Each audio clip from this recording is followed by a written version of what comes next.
buenas noches a todos. Queremos en forma muy especial saludar a nuestras visitas en esta noche. Bueno, yo soy visita también, pero la visita le da el saludo a las visitas. Así que yo no sé quiénes son visitas, quiénes no, pero yo estoy seguro que el Señor en esta noche trajo personas a este lugar con el objetivo de encontrarse con Jesús. Y no queremos pasar por alto su presencia, nos adorna, nos embellece y nos alegra que puedan compartir juntos el estudio de la noche. Quiero invitarles en esta noche a ser aún más cuidadosos con la reverencia. Durante la sesión de salud, en la parte de atrás había mucho movimiento y ruido. Y ustedes ven, todavía hay lugares vacíos aquí delante. Yo les quiero invitar cada noche que podamos llegar y sentarnos delante, porque la gente va llegando, ahora van sacando sillas, hace ruido, la pone, conversa, saluda, y todo eso nos distrae. Más que distraernos, aleja la presencia del Señor de este lugar. Y no queremos que eso suceda. Si Él no está aquí, usted y yo no tenemos que estar aquí. Ahora, si Él está aquí, este es el mejor lugar de Estelí para estar nosotros en esta noche.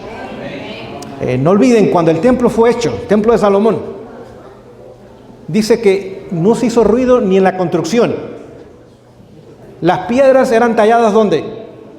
Fuera de la ciudad. Y venían y se ponían con extremo cuidado, justamente sin hacer ruido, en la construcción. Pónganse a pensar la reverencia que tenía el pueblo por la presencia de Dios y la casa de Dios en la construcción. Dice que no hubo ruido de martillo en toda la construcción. Y era un edificio de bastante tamaño. En esta noche yo quiero animarles, querida iglesia, siempre, no tan solo esta noche, siempre, donde quiera que estemos, que invitemos la presencia de Dios a mostrar reverencia delante de su presencia. Creo que eso no tan solo le va a agradar al Señor, sino también va a enviar un mensaje a otros de la importancia y la solemnidad de lo que venimos a hacer en este lugar. El Señor nos bendiga ricamente en esta noche. Para aquellos que nos escuchan desde la distancia en diferentes partes de este país o tal vez en otros países, queremos invitarles junto con nosotros en esta noche, si ellos pueden y ustedes también, a doblar nuestras rodillas y tener una oración más pidiendo la bendición de Dios en el estudio de su palabra.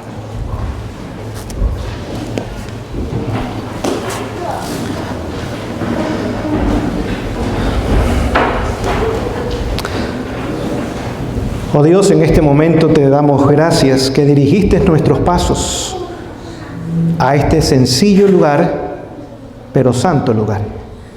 Y nos has permitido con vida, con salud, trabajar durante todo el día. Nos alimentaste, nos vestiste, nos has cuidado, nos has protegido, nos has amado y lo has demostrado en muchas formas y constantemente. Y en esta noche te agradecemos en primer lugar por ser un Dios tan maravilloso como eres. Y invitamos la presencia suya en todo momento en este lugar. Dirígenos, Señor, prepara nuestras mentes, esconde al expositor de la palabra y exáltate tú, en el nombre de Jesús. Amén. Seguimos nuestro estudio del libro de Apocalipsis. Y si ustedes recuerdan, anoche estudiamos no tanto profecía, sino mayormente estudiamos el santuario. Pues era el 22 de octubre y no queríamos pasar por alto ese importante evento cuando Jesús inicia su obra en el lugar santísimo. Y quisiera animarles en esta noche para que siempre podamos tomar tiempo para escudriñar la palabra de Dios, sobre todo aquellas verdades que el Señor le mostró a aquellos hombres y mujeres cuando por fe entraron al lugar santísimo. Vemos que eran las conocidas verdades que llamamos verdad presente. Ahora les leo una corta declaración de Primeros Escritos en la página 63. Dice lo siguiente: son muchas las preciosas verdades que contienen la palabra de Dios, pero es la verdad presente lo que el rebaño necesita ahora. Así que hay muchas preciosas verdades, ¿dónde? En la palabra de Dios. Pero ¿qué es lo que usted y yo necesitamos en este momento? Verdad presente. Iglesias, no es tiempo de leche. No sé si me explico con lo que estoy diciéndoles en esta noche. No es tiempo de pacha. Es tiempo de comer comida sólida, El apóstol Pablo en Hebreos dice que aquellos que son maduros y experimentados, su comida es sólida. Y usted y yo tenemos que saber que esa es la mejor comida que el Señor nos ha dado a nosotros. Tenemos que ejercer la mente que el Señor nos ha dado. Continúa la cita diciendo: he visto el peligro que existe de que los mensajeros se desvíen de los puntos importantes de la verdad presente para espaciarse en temas que no tienden a unir el rebaño ni santifican el alma. Así que la verdad presente hace dos cosas: une al rebaño y santifica al pueblo de Dios. Muy importante que entendamos lo que en esta noche estamos leyendo y lo que anoche, por la gracia de Dios, nosotros pudimos también estudiar. Tenemos que estudiar estas verdades presentes, vivirlas por la gracia de Dios y compartirlas a un mundo que las necesita.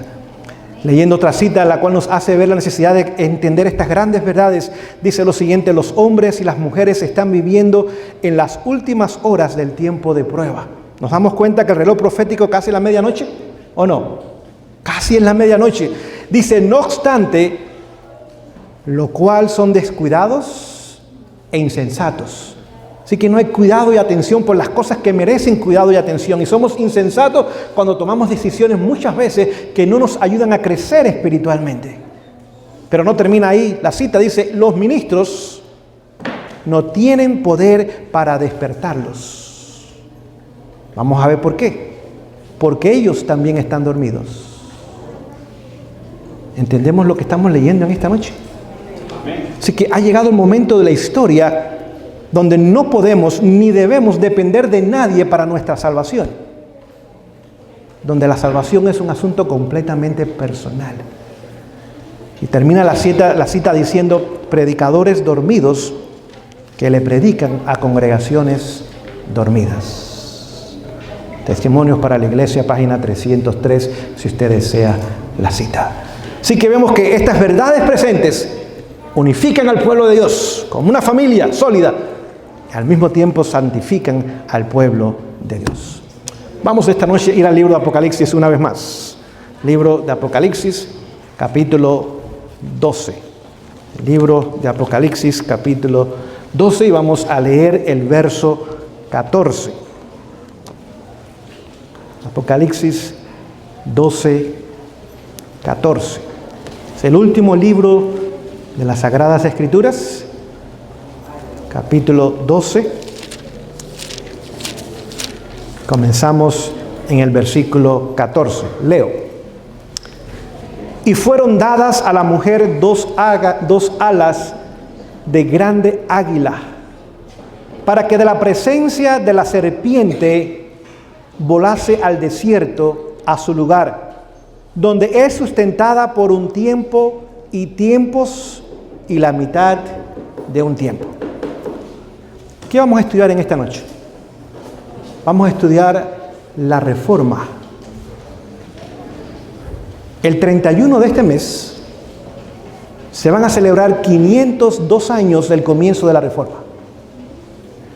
Cuando una tarde, un monje de la orden agustiniana, allá en la ciudad de Wittenberg, en el noreste de Alemania, en la puerta principal, antes que la misa se celebrase, clavó allí 95 tesis. El nombre, yo creo que ustedes ya lo conocen. Es el campeón de la Reforma, Martín Lutero. Esas 95 tesis desafiaban las indulgencias. Las indulgencias era cuando una persona podía pagar, y ahora cuando pagaba sus pecados eran perdonados. Es más, la creencia católica decía: en el momento que la moneda pega en el fondo del ataúd, las almas salen del infierno y van al cielo. Y el 31 de octubre era vísperas del 1 de noviembre, cuando se celebra ¿qué evento? El Día de los Santos Difuntos. Y entonces la gente iba pensando: bueno, quizás mi abuelito, mi papá, quizás alguien de mi familia que no era muy buena persona, quizás murió perdido y ahora está allá en las llamas del infierno, pero si yo llevo mi ofrenda, en el momento que mi ofrenda llegue al fondo del alfolí, su alma ahora irá directamente al cielo y saldrá del infierno.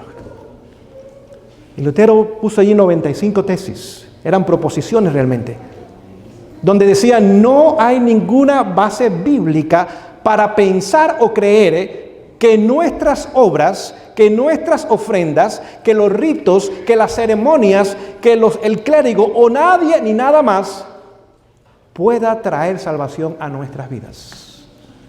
La salvación tan solo se encuentra a través de una relación viva con Cristo Jesús. Querida iglesia, usted puede leer el capítulo. Hay un capítulo que se llama El Campeón de la Reforma. Dice que en una semana, esta noticia llegó a toda Alemania. Ahora, póngase a pensar, no habían teléfonos, no había televisión, no había radio, no había prensa. Era simplemente la gente hablando una a otra. Y en una semana, este evento tan sencillo impactó tanto que en una semana toda Alemania sabía de las 95 tesis. Es más, ese mismo capítulo dice que en un mes toda Europa conocía de las 95 tesis. ¿Y qué fue lo que usó Dios para despertar la mente y la conciencia de la gente en aquellos días? La literatura impresa. ¿Me explico en esta noche? Pregunto yo, ¿tenemos literatura nosotros? Sí. Es más, ¿saben ustedes que se nos ha dicho?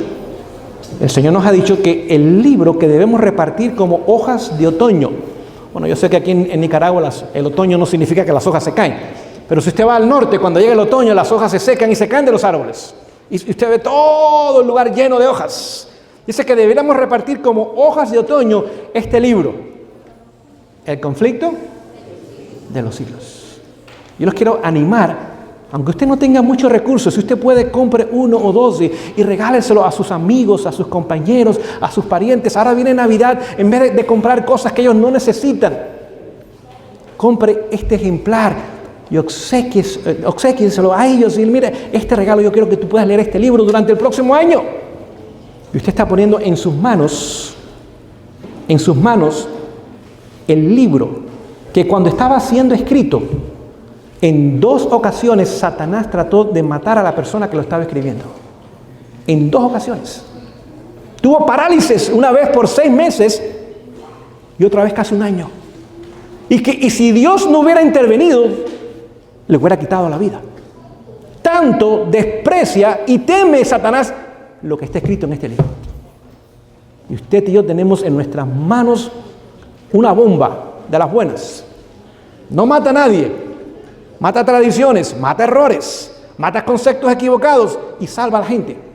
Tenemos en nuestras manos un libro que es oro y que Satanás y sus demonios han tratado de hacer todo lo posible para que ese libro no se escribiese. Es más, cuando ese libro se escribió y se publicó, Uriah Smith, el pastor Uriah Smith era el editor de la casa publicadora. Y él había escrito un libro que se llama Daniel y Apocalipsis. No sé si ustedes han escuchado ese libro. Es un buen libro. Tiene un par de detalles que no son buenos, pero ese no es un libro inspirado. Él simplemente escribió ese libro. Pero como este libro le era competencia, por 2 años este libro fue publicado y guardado en las cajas sin ser repartido. Ahora Satanás levantó posición de adentro. Y la señora White tuvo que escribirle a los líderes máximos y decir: el Señor me ha indicado que ese libro necesita salir. Y que el atraso que ustedes han permitido de este libro al no salir, el Señor los tendrá responsables ustedes por la salvación de aquellas personas que se podían haber salvado y no se salvaron. Póngase a pensar la oposición de afuera y de adentro. Satanás interviniendo directamente y aún dentro levantando indiferencia y frialdad a la voz que Dios nos había dado para este tiempo. Ahora piensen ustedes que debemos leer ese libro. ¿Lo va a leer usted? No lo reparte si no lo lee. Porque después la gente dice: bueno, ¿y de qué es el libro? Bueno, es de la Biblia. No. Usted tiene que leer el libro. Cuando usted lo lea, ahora usted lo reparte. Y cuando la persona le pregunte, usted sabe qué responder. ¿Me preguntan esta noche? Son 42 capítulos. Bueno, 43 en español, 42 en inglés. Tenemos un capítulo más porque tenemos el capítulo del despertar en España, que no está en inglés, nada más está en español. Tenemos esa ventaja nosotros. Es decir, que usted puede en 43 días, un mes y medio, leer ese capítulo, el libro entero sin ningún problema. Estoy seguro que sus ojos se van a abrir, su corazón se va a enternecer, su relación con Jesús se va a fortalecer y ahora va a poder compartir un libro que usted conoce el contenido de él y será de bendición para otras personas también. Así que vemos que aquí el capítulo 12, versículo 14 nos habla de la reforma.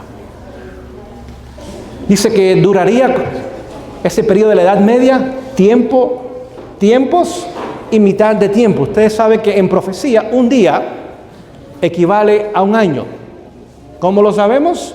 Ezequiel, capítulo 4, versículo 6. Números 34, 14. Donde claramente dice que un día correcto, equivale a un año profético. También sabemos que en profecía, tiempo significa año. Y un año en profecía tiene 360 días. No 365 días como tiene nuestro año hoy día. Tiene 360 días. ¿Cómo lo sabemos? Génesis capítulo 7. Donde dice claramente, también capítulo 8, que el mes era de 30 días. Después del diluvio, nuestro año se alargó. Porque nuestro planeta cambió. Si usted ve, ahora nuestro planeta está aún inclinado. Por eso hay tiempo de invierno y hay tiempo de verano. Hemisferio norte, hemisferio sur. Así que 360 días es un año, es un tiempo. Tiempos son 2 años. Medio tiempo es medio año. 360 más 720 más 180 es igual a 1260 años. Comenzando en el año 538 y se extiende hasta el año 1798. Están los 1260 años de la Edad Media, donde incluye la reforma y donde incluye la iglesia cristiana de la Edad Media. Ahora vamos a darnos cuenta aquí que Dios tuvo que proteger a su pueblo. Dice que le dio alas de águila. Es decir, el pueblo de Dios tuvo que salir y tuvo que ir a los Alpes, donde encontramos los valdenses. Capítulo 4 de este libro, Conflicto de los Siglos. Padres y madres, yo les quiero animar a que usted lea ese capítulo. Se llaman fieles portaantorchas. Y vean allí cómo los padres valdenses educaron a sus hijos en el tiempo de supremacía papal. Cómo los privaron de comodidades, cómo los llevaron a las montañas, cómo los llevaron a cultivar la tierra, cómo eran educados en casa. No olvide el 50% de los pastores valdenses que salían como misioneros, cuando ellos terminaban su estudio, ahora salían como misioneros. El 50% nunca regresó a casa, murió como mártir. Y cuando veían a sus hijos salir, sabían que el 50% de ellos jamás lo iban a ver otra vez en el planeta Tierra. Pero aquellos padres dicen que amaron más a sus hijos y la educación y la salvación de sus hijos que tierras, riquezas y comodidades. Yo quiero animarles que lea ese 4 capítulo. Hace más de 30 años atrás, este servidor y su esposa lo leímos y déjenme decirles, comenzó a cambiar nuestra forma de pensar increíblemente. Queríamos imitar el ejemplo de esos hombres y mujeres que pusieron en alto la antorcha de la verdad durante el tiempo de la oscuridad papal. Vemos que ahora la palabra de Dios dice que Dios iba a sustentar a su pueblo. No en riqueza, no en comodidades, no en lujos. No eran las iglesias bonitas y cómodas. Las catedrales eran grandes y cómodas, pero allí no estaba la presencia de Dios. Eran los lugares apartados y remotos donde se encontraba el pueblo de Dios. Los hugonotes en Francia, los albigenses en el sur de Francia, eventualmente en Alemania y también en Inglaterra. Y poco a poco el Señor comenzó a traer a su pueblo a un conocimiento más completo de las Sagradas Escrituras, y a eso llamamos nosotros el movimiento de la Reforma o el protestantismo. ¿Qué más dice la palabra de Dios para que podamos entender lo que estamos estudiando en esta noche? Versículo 15. Dice, y la serpiente. ¿Quién es la serpiente? Satanás. La Biblia habla de 4 nombres que se le da a Satanás. Capítulo 12, vamos a leerlo un momentito para que ustedes puedan verlo nada más.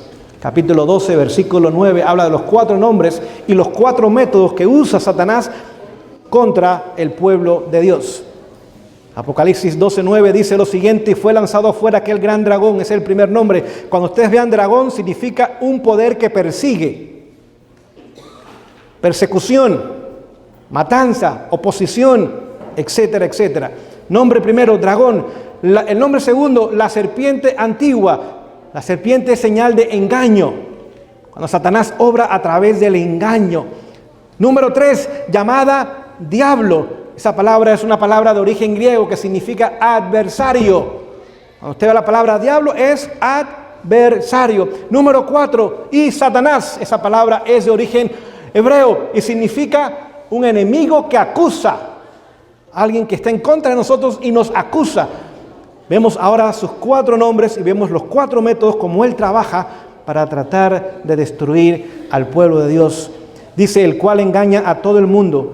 Fue arrojado en tierra y sus ángeles fueron arrojados con él. ¿Cuál es el método favorito de Satanás? El engaño. ¿Por qué? Porque la persona que está engañada no sabe que está engañada. El momento que alguien recibe la luz, si aún continúa en el engaño, ya no es engaño, es desobediencia. O viene al conocimiento de la verdad. ¿Me explico en esta noche? Pero la persona que está engañada no tiene idea que está engañada. Piensa que está bien cuando realmente no es así. Así que vamos a leer ahora el verso 15. Dice, y la serpiente, este poder que engaña, iba a trabajar con sutileza, con engaño. Dice, echó de su boca. ¿Qué sale de la boca de una serpiente? Veneno. ¿El veneno mata o sana? Mata. ¿Trabaja de adentro hacia afuera o de afuera hacia adentro? De adentro hacia afuera. El veneno es inyectado y ahora comienza a tomar efecto y eventualmente paraliza a la víctima y ahora la víctima muere. Estamos viendo cómo Satanás iba a obrar para tratar de destruir el movimiento de la Reforma, el protestantismo, a través del engaño, de la sutileza. Y continúa diciendo, y la serpiente echó de su boca tras la mujer, que significa la iglesia de la Edad Media, de la Reforma. Agua, que significa agua en profecía. Gente, ¿qué tipo de gente? Gente como bueno, en nuestras Biblias dice río, pero realmente la palabra torrente es más que río. Vamos a ver por qué es la palabra correcta. Dice, a fin de hacer que fuese arrastrada por el torrente. La mayoría de los ríos no arrastra a nadie, ni ahoga a nadie. Pero un torrente de agua, ¿qué es? Es una cantidad de agua que viene a toda velocidad y tiene el poder y la capacidad de arrastrar a sus víctimas y llevarlas a la muerte. Y vemos que es la forma que Satanás usaría para conquistar y destruir la fe protestante y el movimiento que surgió allá en el siglo XVI. Les pregunto en esta noche, ¿por qué Alemania, que es la cuna del protestantismo, hoy día no es protestante?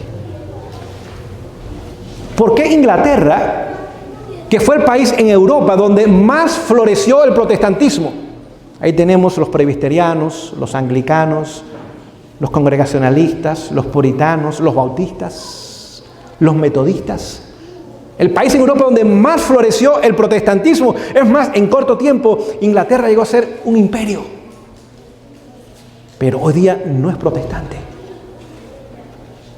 ¿Cómo es posible que los Estados Unidos, el país donde los principios de la Reforma mejor se han aplicado, el país que floreció como ningún país en la historia antes, el país más libre de la historia por muchos años, el país más próspero de la historia por muchos años, el país que era el ejemplo del mundo entero porque la luz de la Reforma lo hizo lo que fue en un tiempo? ¿Cómo es que hoy día no es protestante? Y en esta noche vamos a comenzar a estudiar hasta que el tiempo nos permita, que ha estado tomando lugar desde el mismo comienzo de la Reforma.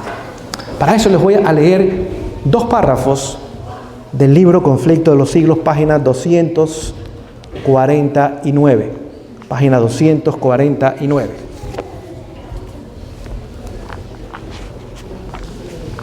Escuchen. Pasados los primeros triunfos de la Reforma, no olvide, fue en el año 1517 cuando Lutero clava sus tesis. ¿Saben ustedes que en 25 años, sin internet, sin computadora, sin teléfono, la mitad de Europa había aceptado la verdad de la Reforma? 25 años. Más de 50 millones de personas habían sido liberados y emancipados de las tradiciones y del error papal.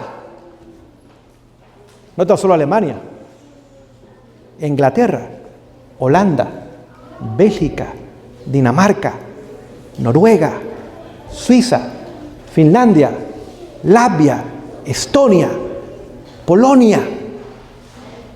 Todos esos países en 25 años habían descartado el yugo del papado y habían abrazado la fe de la Reforma.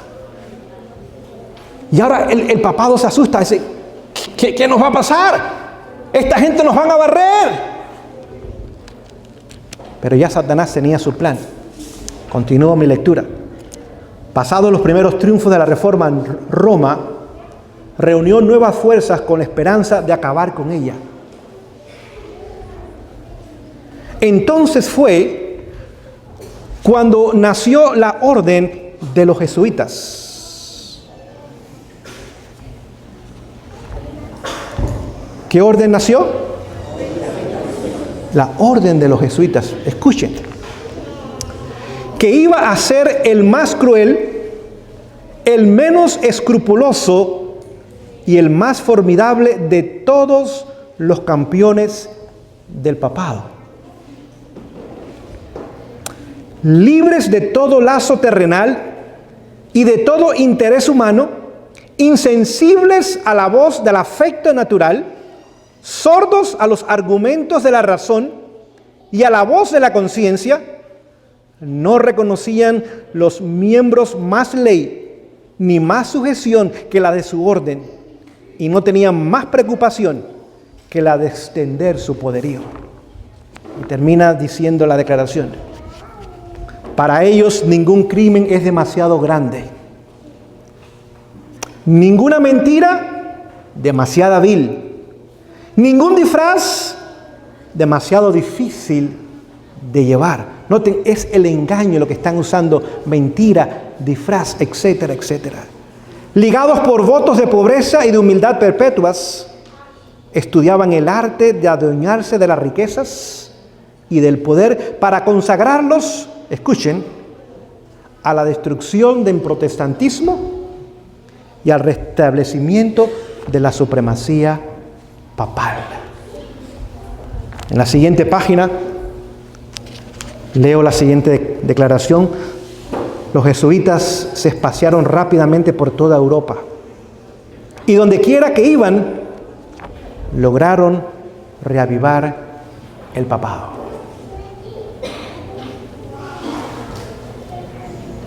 Septiembre 27 del año 1540. Vamos a la historia ahora, iglesia.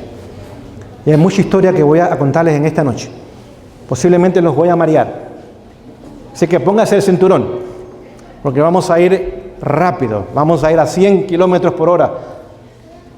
El 27 de septiembre del año 1540, un joven llamado Ignacio de Loyola, español, nacido en la área norte de España, de la zona vasca.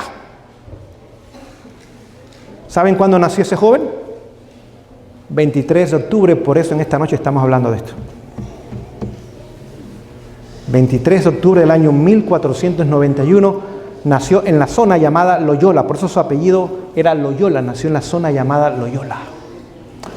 Su nombre inicial no era Ignacio, tomó ese nombre después. Su nombre inicial que sus padres le dieron, y vino de una familia grande de 13 hijos.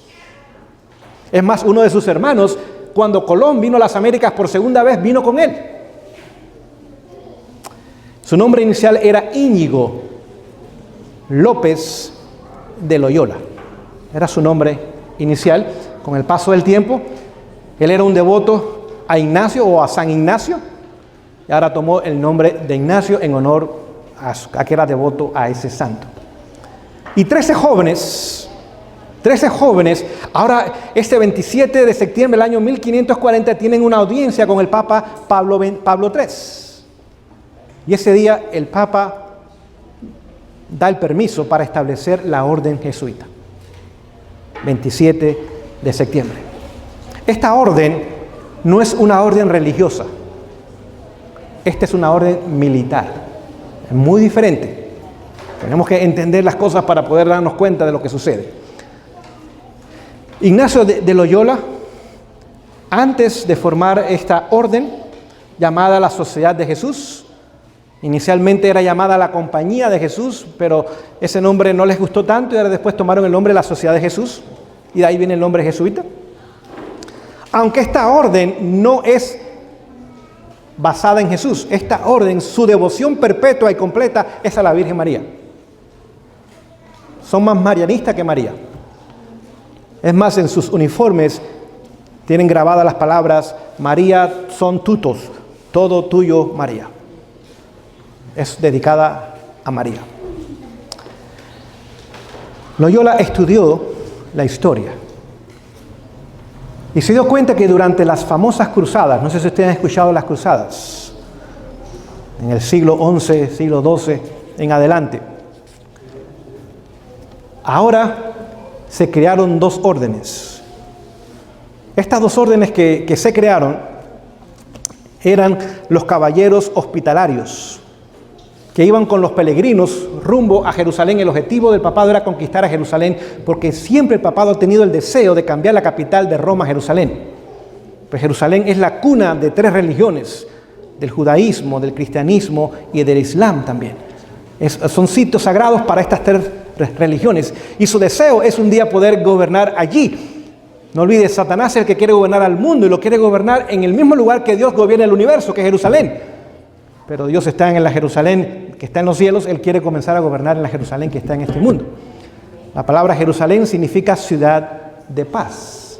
Aunque ustedes han visto que nunca ha habido paz. Por más de 3000 años no ha habido paz en Jerusalén. Siempre han habido conflictos. Así que estos caballeros hospitalarios iban ayudando a los peregrinos que iban hacia Jerusalén en las cruzadas para conquistar la ciudad y entregársela al papado.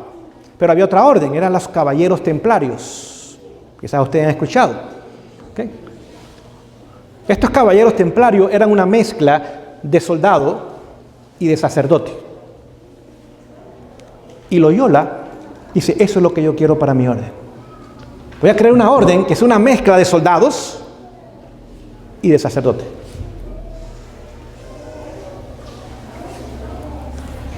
Con el paso del tiempo, el 13 de octubre del año 1307, los caballeros templarios son eliminados. Como ustedes saben, las cruzadas, aunque hubieron 8 cruzadas, ninguna tuvo éxito. Bueno, hay 2 que tuvieron éxito, pero a largo plazo no tuvieron éxito. Nunca pudieron conquistar a Jerusalén y entregársela al papado. El Papa les había prometido 3 cosas a los caballeros templarios: que ustedes pelean por mí, no van a pagar impuestos. Número 2, les voy a dar propiedades, dinero, posesiones. Y número 3, les voy a dar títulos nobiliarios, de nobles. Pero como no alcanzaron su objetivo, el Papa no les dio ninguna de las 3. Y ahora los caballeros templarios dijeron: pero un momento, tú nos prometiste algo, nosotros hicimos lo mejor que podíamos, no lo logramos, pero tratamos 8 veces. No. Es más, llegó el momento donde fueron arrestados los caballeros templarios y la orden fue cancelada el 13 de octubre del año 1307. Ahora, esa fecha es importante.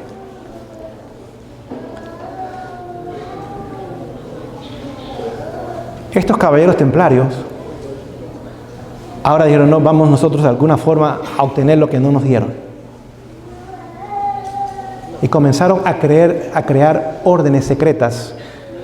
Quizás ustedes le conocen mayormente con el nombre de masones. Masón es una palabra francés que significa casa. Eran los que construían los templos, las catedrales, los palacios. Y ahora hicieron como uniones o sindicatos o gremios, como ustedes le conozcan. Pero entre ellos eran organizaciones secretas nada más. Y estas organizaciones secretas ahora se involucraron en la política y en todas las ramas de la vida de las naciones. Y comenzaron ahora a trabajar subterráneamente y a hacer su trabajo. Es más, si usted nota cuando Colón viene a las Américas, tenía 3 naves. ¿Y qué tenía en las naves? En las velas. Tenía una cruz. ¿Qué cruz era? La cruz de los caballeros templarios. Roja y ancha. Posiblemente ellos ayudaron a Colón para que pudiese venir a las Américas. ¿Qué día llegó Colón a las Américas? 12 de octubre. Un día antes para celebrar el evento que había tomado lugar antes.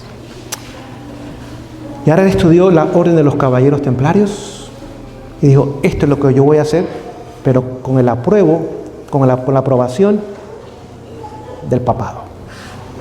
Y es exactamente lo que hizo. Inmediatamente comenzaron a trabajar, comenzando en el año 1540. No olvide, ya la mitad de Europa era protestante. Y trabajaron en 5 áreas. Área número 1, la educación. Hasta el día de hoy. Comenzaron a establecer escuelas, sobre todo para niños. Sabían la importancia de tomar esos niños que estaban en formación. Ya los padres estaban deformados, decían ellos, ya son protestantes, pero los hijos de ellos, nosotros los vamos a educar y los vamos a regresar a Roma. Y en muchos lugares tuvieron éxito. Digamos, Polonia regresó a Roma otra vez, Bélgica regresó a Roma otra vez, Bavaria, que es el sur de Alemania, regresó a Roma otra vez, a través del sistema de educación.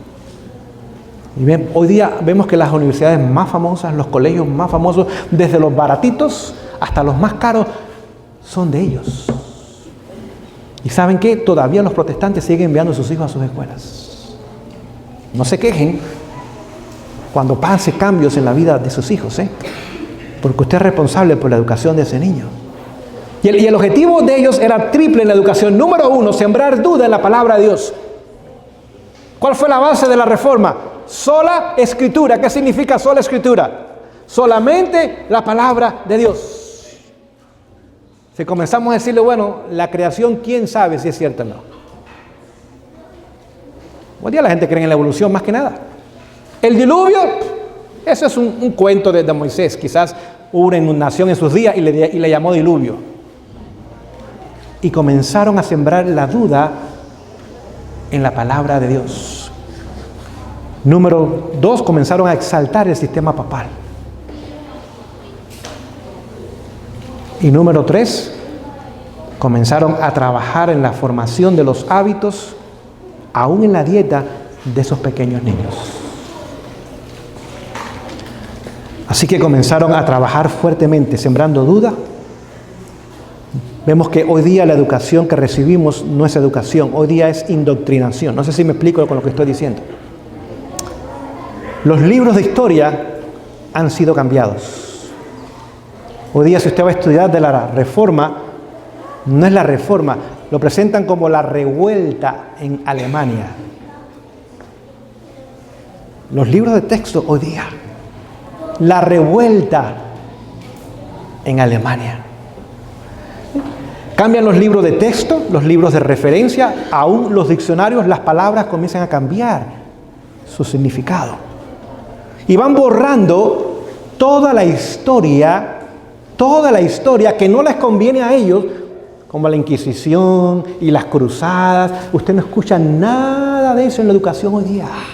Aún en la educación pública, entre comillas, porque la educación pública es del gobierno y el sistema educativo de los gobiernos ha sido infiltrado por ellos. Se exalta la Navidad, la Semana Santa, la Purísima aquí en Nicaragua. Aún no hay clases. Los maestros son pagados.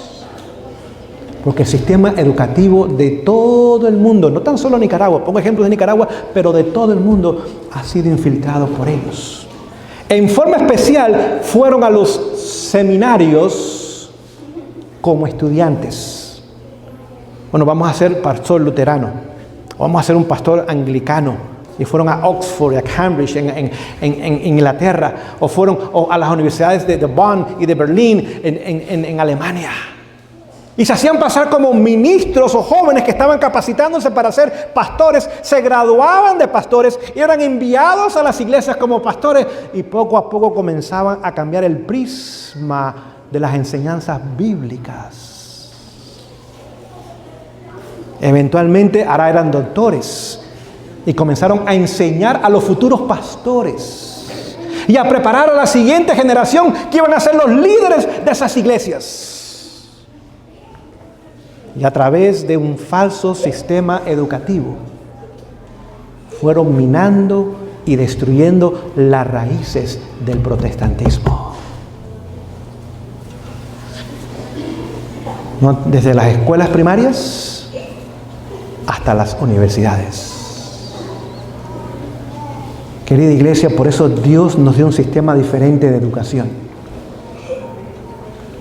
Lamentablemente nosotros no lo estamos siguiendo. Una vez que nuestras escuelas se acreditan con el gobierno, dejan de ser nuestras escuelas. Tienen el rótulo, la propiedad es nuestra, pero el currículo. ¿Me explico con la palabra currículo? Los libros de texto, de referencia, de estudio, la formación de los maestros. No tiene nada que ver con nuestro mensaje. Y por eso estamos en crisis espiritual. Nuestro sistema educativo, en primer lugar, era basado en las Sagradas Escrituras, no en las opiniones humanas. Aún las matemáticas, todo tenía un énfasis de las Sagradas Escrituras. Número 2, nuestras escuelas todas debían estar en el campo.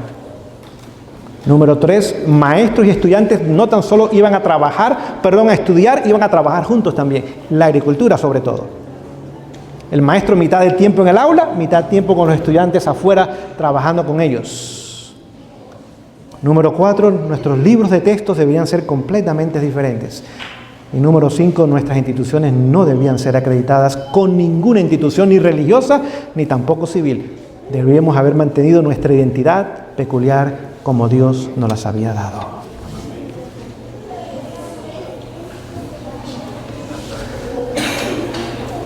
Comenzaron a trabajar a través de ese sistema educativo y lamentablemente invadieron el mundo con sus enseñanzas. Y hoy día el mundo está admirado con el sistema papal. No es casualidad. Es el esfuerzo de casi 500 años de trabajo de esta orden, que sus únicos dos objetivos es destruir el protestantismo y establecer la supremacía papal.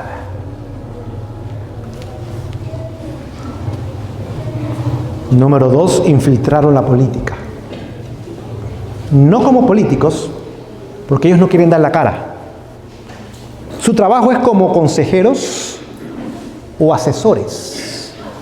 No son presidentes, no son primer ministros, no son senadores, no son congresistas. Pueden haber algunos, pero a ellos no les gusta dar la cara. A ellos les gusta trabajar desde atrás. Y se han convertido en los asesores de todos los líderes del mundo. Digamos, el presidente Trump en Estados Unidos, 44 de sus asesores son católicos. Mas él estudió en una universidad católica jesuita, Fordham, en la ciudad de New York. Lo mismo Obama, anterior a él, el presidente Obama, quien le escribía los discursos, quien hacía su horario, todos entrenados, capacitados enseñados en instituciones jesuitas.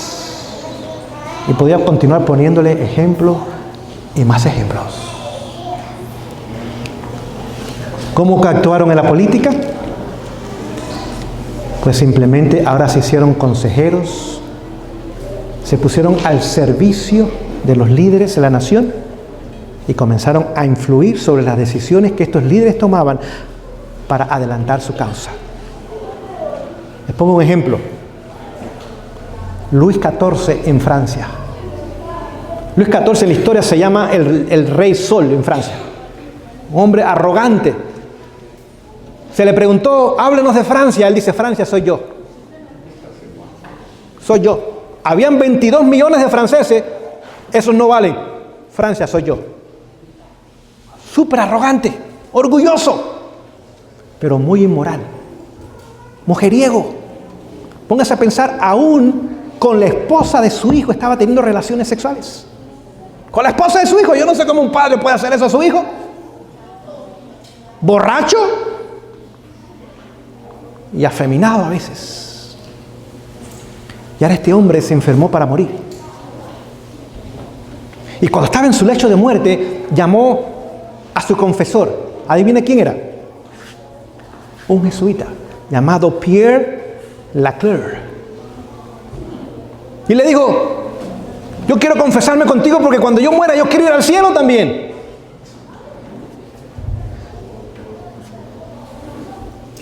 Aquí tengo la historia, se la puedo enseñar después. Él dice, si tú quieres ir al cielo, tú has vivido una vida terrible.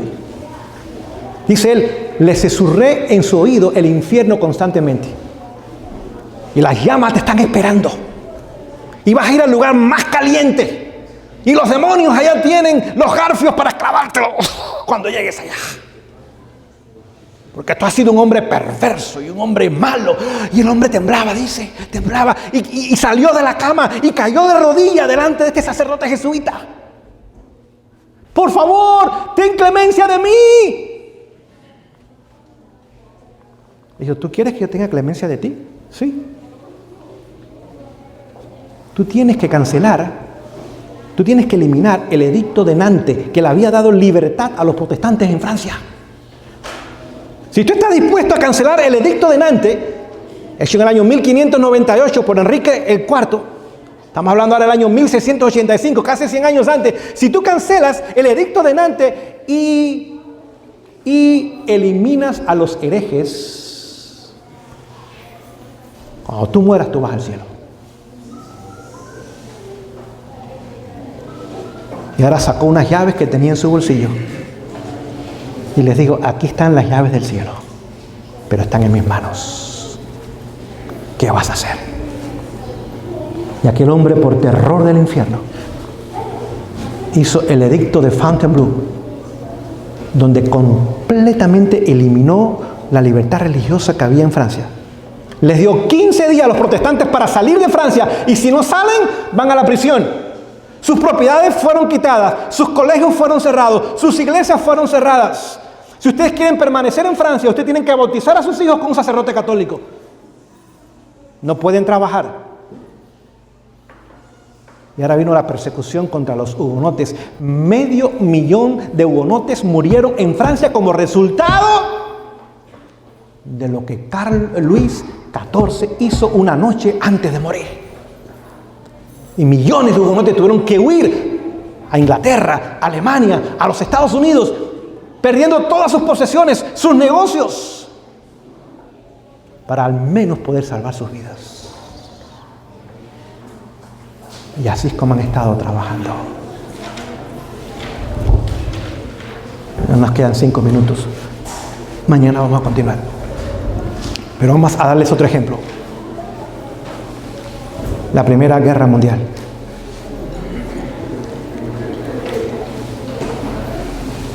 Todas las guerras de la historia son guerras religiosas. No sé si me explico en esta noche.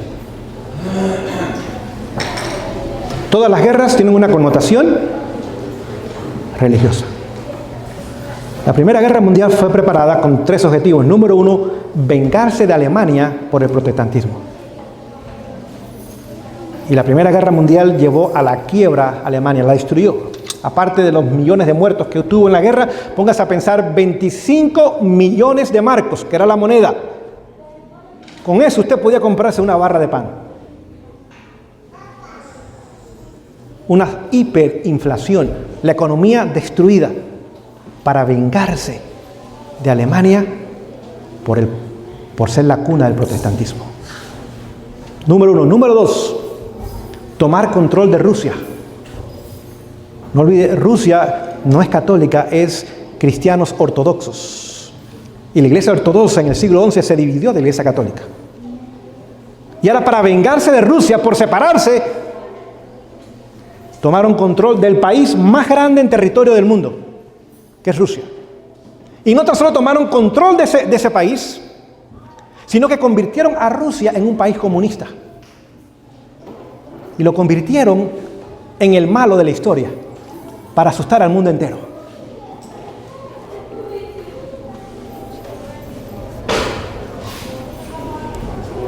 Y número 3, la Primera Guerra Mundial ahora trajo por primera vez en la historia a los Estados Unidos a luchar fuera de su territorio. Y lo involucró en la guerra, causando tragedias también. La Segunda Guerra Mundial. La Segunda Guerra Mundial tenía otra vez el objetivo de destruir lo que quedaba del protestantismo en Europa. Ya Alemania estaba arruinada. Y ahora viene la Segunda Guerra Mundial y ahora destruye lo que quedaba del protestantismo en Europa. ¿Quién fue el líder alemán que creó la Segunda Guerra Mundial? Hitler. ¿Saben a qué iglesia pertenecía Hitler? Era católico. ¿Sabe dónde fue entrenado o dónde fue a estudiar y dónde fue capacitado? Con los jesuitas. Es más, la Iglesia Católica lo llamaba el martillo del Papa. Y no era un martillo, era un garrote. Era más que martillo. Era más que martillo.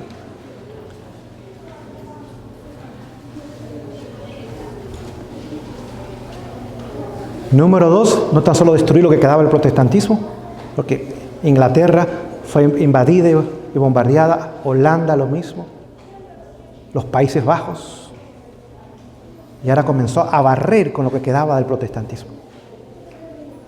Pero también fue un ataque contra los que guardaban el sábado en la Segunda Guerra Mundial. ¿Y quiénes guardaban el sábado en la Segunda Guerra Mundial? Y murieron 6 millones de ellos. Los judíos. Porque Roma odia la observancia del sábado. Porque ha establecido otro día como su señal de autoridad. Y mató a 6 millones de judíos a través de la obra de un hombre entrenado y capacitado por los jesuitas. Ellos crearon la Primera Guerra Mundial y la Segunda Guerra Mundial. También usaron la Segunda Guerra Mundial para vengarse de los cristianos ortodoxos. ¿Qué pasó con Ucrania, con Georgia, con Rumanía, con Bulgaria, con Serbia, con Armenia, con Moldavia? Todos esos países son cristianos pero ortodoxos. Todos esos países ahora cayeron bajo el control del comunismo en la Unión Soviética, antiguamente la Unión Soviética. Y se convirtieron en colonias. Y los seminarios fueron cerrados, las iglesias fueron cerradas. Y los que quedaban, que eran fieles de la fe ortodoxa, fueron perseguidos. Y muchas veces tuvieron que pagar con su vida para destruir a aquellos que se habían opuesto a ellos. También para vengarse de Japón. 2 siglos antes, Japón había expulsado a los jesuitas porque habían creado revueltas en Japón. Y el emperador japonés llegó el momento de decir: no, ustedes van para afuera, ustedes son creadores de problemas nada más. Y los expulsó y los persiguió, los que quedaron los persiguió y aún los mató. Y no, tú me la haces, tú me la pagas. Y ahora se vengaron de Japón de esa forma. Póngase a pensar, donde la bomba atómica cayó, la primera en Hiroshima, el 6 de agosto del año 1945, era el barrio metodista. La bomba atómica cayó sobre los protestantes, los poquitos protestantes que había en Japón. Y esa bomba atómica fue lanzada por los Estados Unidos porque el presidente Truman, un masón de 33 grados, asesorado por estos elementos de Roma, destruyó no tan solo Japón, en forma especial la fe protestante de los poquitos que habían allí en Japón. También la Segunda Guerra Mundial lo usaron para tomar control de China. China es un país donde el protestantismo estaba entrando, pero increíblemente. Y había millones de cristianos y estaba creciendo. Y ahora establecieron un sistema comunista ateo.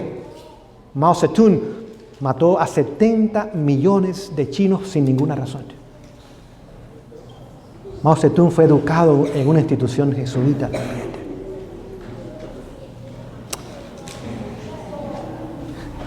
Y por último, creó la famosa Guerra Fría.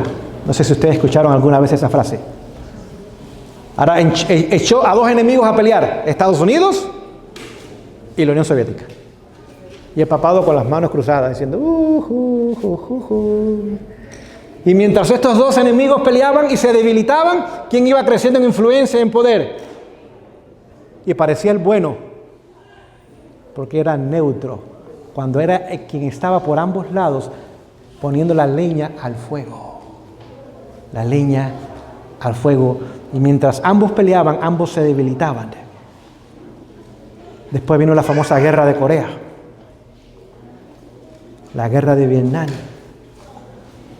Vinieron las revoluciones en África y en Latinoamérica, con la famosa teología de la liberación, que es teología jesuita, creando continuamente revueltas y revoluciones y disturbios, debilitando las economías, destruyendo las naciones, creando estabilidad, creando delincuencia, creando inmoralidad, porque la orden jesuita, este es el logo de ellos: del caos vamos a traer orden. Tienen que crear caos para traer ¿qué cosa? Orden. Y es lo que hoy día vemos en el mundo entero, iglesia. Musulmanes, budistas, cristianos, católicos, no importa. El mundo entero está convulsionado hoy día.